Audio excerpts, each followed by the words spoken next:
परिचय। अरे गिरीश, इस तितली को देखो, ये कैसे उड़ती है। हाँ मोना, ये कितनी सुंदर है। ये अपने छोटे छोटे पंखों को फड़फड़ाकर उड़ती है। गिरीश, ये मछलियाँ पानी में सांस कैसे लेती हैं? मोना, मुझे याद है, एक बार कक्षा में अध्यापक जी ने बताया था कि इनके पास पानी में सांस लेने के लिए विशेष अंग होता है, जिसे गलफड़ यानी गिल कहते हैं। गिरीश, क्या हम भी गिल से सांस लेते हैं? नहीं मोना, हमारे पास दूसरा विशेष अंग होता है। बच्चों आओ, हम इस पाठ जंतुओं का जीवन के अंतर्गत इसके बारे में और जानकारी हासिल करें।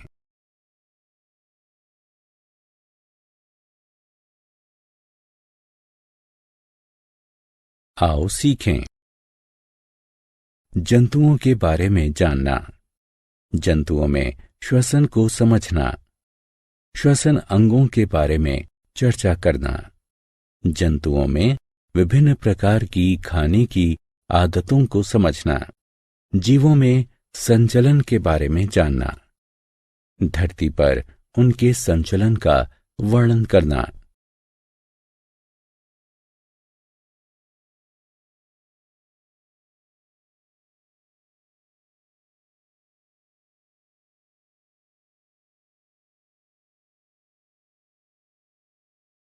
जल में उनके संचलन पर चर्चा करना।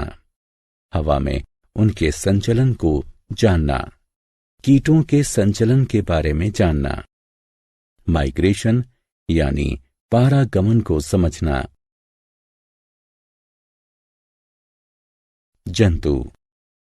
हवा, पानी और धरती पर सभी जगह जीव उपस्थित होते हैं, यहां तक कि बर्फ में और गहरे समुद्र में भी। जंतुओं के आकार और आकृति में काफी भिन्नता होती है। जंतु अपनी शारीरिक संरचना और आदतों में भी एक दूसरे से काफी भिन्नता रखते हैं। इतनी भिन्नताओं के बाद भी उनमें 3 आधारभूत क्रियाएं समान होती हैं। वे हैं श्वसन, भोजन और संचलन। तो चलिए इन 3 आधारभूत क्रियाओं के बारे में विस्तार से चर्चा करें।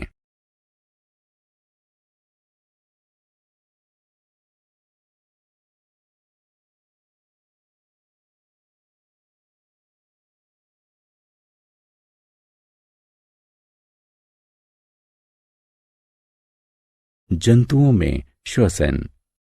श्वसन वह प्रक्रिया है जिसके फलस्वरूप जीव शुद्ध वायु यानी ऑक्सीजन ग्रहण करते हैं और अशुद्ध वायु यानी कार्बन डाइऑक्साइड बाहर निकालते हैं।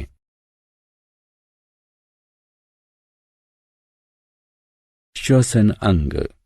विभिन्न जंतुओं में अलग अलग प्रकार के श्वसन अंग पाए जाते हैं, जैसे पक्षी, सरीसृप, स्तनधारी फेफड़ों से सांस लेते हैं। उभयचर त्वचा से सांस लेते हैं। मछलियां गलफड़ों से सांस लेती हैं। कीट जैसे काकरोच श्वसन रंध्रों से सांस लेते हैं। केचुए जैसे कुछ छोटे कृमि शरीर की सतह से सांस लेते हैं। जंतुओं का आहार। जैसा कि हम जानते हैं कि प्रत्येक जीवित प्राणी को जिंदा रहने के लिए ऊर्जा की आवश्यकता होती है। उन्हें ये ऊर्जा भोजन से प्राप्त होती है। जंतुओं को उनके भोजन के आधार पर 3 प्रकारों में बांटा गया है: शाकाहारी, मांसाहारी और सर्वाहारी। हम पहले शाकाहारी के बारे में बात करेंगे।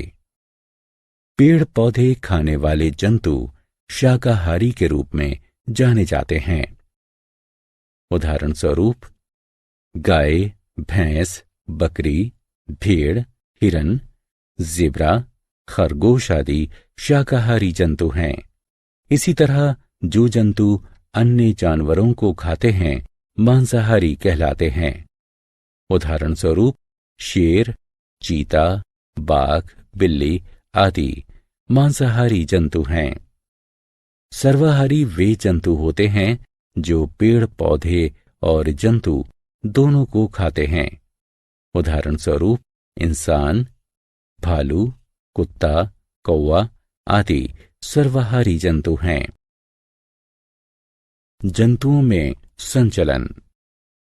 भोजन और आश्रय खोजने के लिए, खुद को बचाने के लिए या साथी की खोज में जानवरों को एक स्थान से दूसरे स्थान तक जाना होता है। संचलन के 3 भिन्न प्रकार होते हैं: जमीन पर संचलन, पानी में संचलन और हवा में संचलन। जमीन पर संचलन। गमन करने के लिए जमीन पर रहने वाले सभी जानवरों के पैर होते हैं। इनके 4 पैर होते हैं। सामने के 2 पैर अग्रपाद कहलाते हैं, जबकि पीछे के दोनों पैर पश्चपाद कहलाते हैं। बिल्ली प्रजाति के जानवर 4 पैरों से गति करते हैं। इंसान और कंगारू 2 पैरों से प्रचालन करते हैं। सरीसृप के पाद छोटे छोटे होते हैं जो उन्हें रेंगने में मदद करते हैं।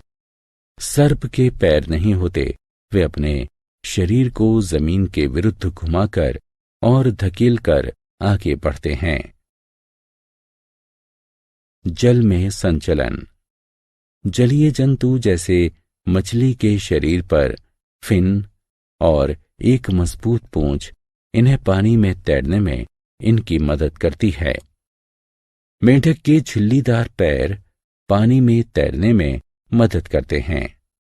कछुए अपने पैरों को पैडल की तरह चलाकर पानी में गति करते हैं।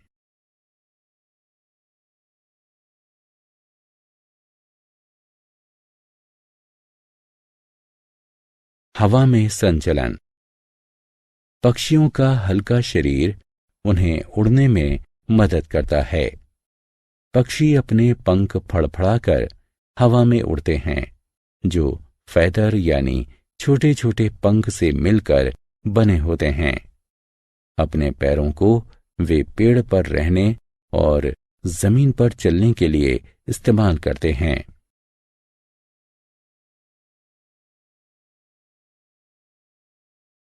कीटों में संचलन।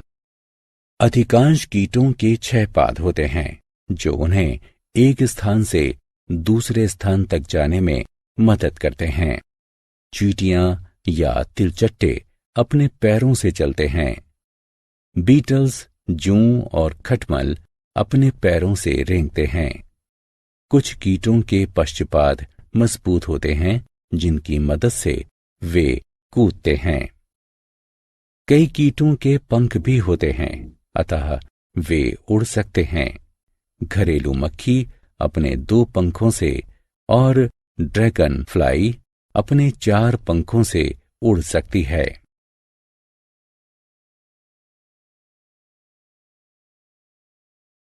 लंबी दूरी तक जाना, पारगमन। चरम जलवायु परिस्थितियों में कुछ जीव भोजन और पानी की खोज में मौसम की कठोरता से बचने के लिए और एक सुरक्षित जगह पाने के लिए लंबी दूरी तक गमन करके स्थान परिवर्तन करते हैं। इसे पारगमन कहते हैं। आर्कटिक टर्न सर्दियों के मौसम में आर्कटिक से अंटार्कटिका तक 17,000 किलोमीटर की लंबी दूरी की यात्रा करते हैं। कुछ स्तनधारी और कीट भी पारगमन करते हैं। कुछ व्हेल सर्दियों के दौरान ध्रुवीय क्षेत्र से उष्ण कटिबंधीय महासागरों की ओर पारगमन करती हैं। आओ खेलें। निम्नलिखित कॉलम क का मिलान कॉलम ख से करें।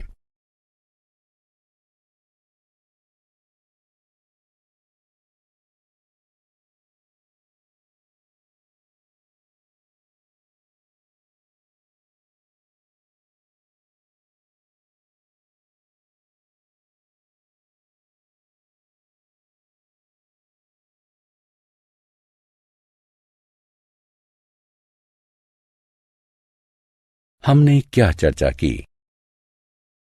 जंतु पृथ्वी पर सभी जगह पाए जाते हैं। जंतुओं के श्वसन, आहार और संचलन के अंगों में पर्यावरण के अनुसार भिन्नता पाई जाती है। पक्षी, सरीसृप और स्तनधारी फेफड़ों से श्वसन करते हैं। मछली और जलीय जीव गिल से सांस लेते हैं। कीट श्वसन रंध्र से सांस लेते हैं। कृमि शरीर की सतह से सांस लेते हैं। जंतु शाकाहारी, मांसाहारी और सर्वाहारी हो सकते हैं। जंतु पैरों से, फिन से या पंखों से संचलन करते हैं। प्रतिकूल परिस्थितियों में कुछ जीव लंबी दूरी तक पारगमन करते हैं।